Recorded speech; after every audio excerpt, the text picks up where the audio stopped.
এই আসিয়া দৃশ্য আমরা ভুলে যাবো। এই যে মেয়েটা কাতরাতে কাতরাতে মারা গেল আজকে, বেশি দিন সময় লাগবে না, 1 মাস 2 মাস হাইয়েস্ট 3 মাস। এর আগেও বহু ইস্যু আমরা এসেছে ভুলে গেছি, একটার পর একটা এসেছে, একটার পর একটা ভুলে গেছে। আপনারা দেখে নিয়েন 3 মাসের মধ্যে এই মেয়েটাকে সবাই ভুলে যাবে এবং যাবো ভবিষ্যৎ। লিখে নেন আপনারা, এই বাচ্চার কথা কেউ মনে রাখবে না, এই বাচ্চাটার কথা কেউ মনে রাখবে না। 3 মাস পরে, 6 মাস পরে, 1 বছর পরে আরো নতুন ইস্যু আসবে, আরো নতুন পাপ হবে, আরো বড় বড় ঘটনা ঘটবে। এরপরে মানুষ এই বাচ্চাটাকে ভুলে যাবে।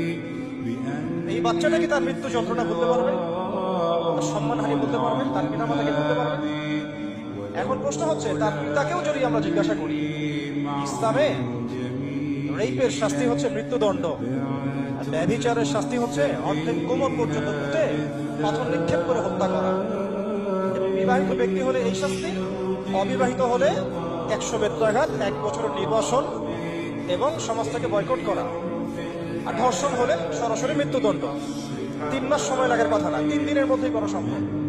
এটা শরিয়া আইন, এটা আল্লাহ রাব্বুল আলামিনের শরিয়া বিধান।